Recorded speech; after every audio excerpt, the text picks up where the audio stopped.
ഹരി ഓം നമസ്തേ. നാളത്തെ ഡേ വന്നിട്ട് king of pentacles ആണ്. കിങ് ഓഫ് പെൻറ്റക്കിൾസ് വന്നു കഴിഞ്ഞാൽ സാമ്പത്തികമായിട്ട് നിങ്ങൾക്ക് വലിയൊരു പ്രയാസങ്ങളൊന്നും നാളെ അനുഭവപ്പെടാനുള്ള സാധ്യതയില്ല.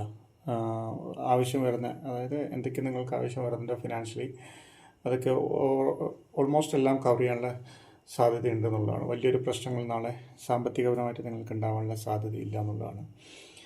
അതുപോലെ മാനസികമായിട്ടും വലിയ പ്രയാസങ്ങൾ നിങ്ങൾക്ക് നാളെ ഫീൽ ചെയ്യാനുള്ള സാധ്യതയില്ല. പക്ഷേ മാനസികമായിട്ട് നിങ്ങൾ നല്ല കൺട്രോളിലായിരിക്കണം. ഒപ്പം മറ്റുള്ളവരുടെ പെരുമാറ്റം നല്ല രീതിയിലാക്കുക എന്നുള്ളതാണ്. അങ്ങനെ ആയിക്കഴിഞ്ഞാൽ നിങ്ങൾക്ക് എല്ലാവരുടെയും സ്നേഹവും അനുഗ്രഹമൊക്കെ കിട്ടാനുള്ള സാധ്യത കൂടുതലാണെന്നുള്ളതാണ്. ഓക്കെ, അത് നല്ല കഴിവ് നിങ്ങൾക്കുണ്ട്. അതനുസരിച്ചിട്ട് ഉപയോഗിക്കുക എന്നുള്ളതാണ്. ആരുടെ അടുത്തും മോശമായിട്ടൊന്നും സംസാരിക്കാതെ തന്നെ നിങ്ങൾക്കെല്ലാവരും നിങ്ങളുടെ സ്വാധീന വലയത്തിലാക്കാനുള്ള കഴിവ് നിങ്ങൾക്ക് നാളെ പ്രത്യേകിച്ച് നല്ല എനർജി ഉണ്ടാവും എന്നുള്ളതാണ്. അതിനനുസരിച്ചിട്ട് പെരുമാറുക എന്നുള്ളതാണ്.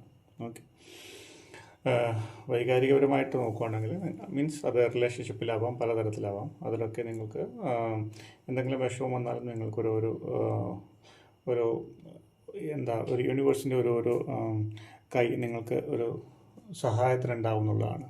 ഓക്കെ, അപ്പോൾ ഓവറോൾ നോക്കിക്കഴിഞ്ഞാൽ നല്ല പോസിറ്റീവായിട്ടാണ്. വലിയ കുഴപ്പങ്ങളൊന്നും നാളെ ഉണ്ടാകാനുള്ള സാധ്യതയില്ല എന്നുള്ളതാണ്. ഹെൽത്തിൽ കുറച്ച് നോക്കുക, ഹെൽത്തിൻ്റെ കാര്യങ്ങളിൽ കുറച്ചുകൂടിയിട്ടൊന്ന് കെയർ ചെയ്യുക എന്നുള്ളതാണ് മെയിനായിട്ട്. ബാക്കി ഫിനാൻഷ്യലി ആണെങ്കിലും മറ്റുള്ള കാര്യങ്ങളൊക്കെ ആണെങ്കിലും വലിയൊരു പ്രശ്നങ്ങളില്ല. ഓക്കെ, അപ്പോൾ സമാധാനം ഉണ്ടാവട്ടെ, എല്ലാവർക്കും ഐശ്വര്യം ഉണ്ടാവട്ടെ. അതിന് അതിപരാശക്തി നിങ്ങളെല്ലാവരും അനുഗ്രഹിക്കട്ടെ എന്ന് ആത്മാർത്ഥമായിട്ട് പ്രാർത്ഥിക്കുന്നു. ആരുടെ അടുത്തും ചൂടാവാതെ നല്ല രീതിയിൽ സംസാരിക്കാൻ പഠിക്കുക. അപ്പോൾ തന്നെ മനസ്സിനെ നിങ്ങൾ കൺട്രോളിൽ കൊണ്ടുവരിക എന്നുള്ളതാണ്. ഒപ്പം നിങ്ങൾക്ക് എല്ലാവരുടെയും സ്നേഹവും അനുഗ്രഹവും നിങ്ങൾക്ക് നേടാനുള്ള കഴിവ് കൊണ്ടിട്ട് നാളെ ഉണ്ടാവുന്നതാണ്. Okay, thank you.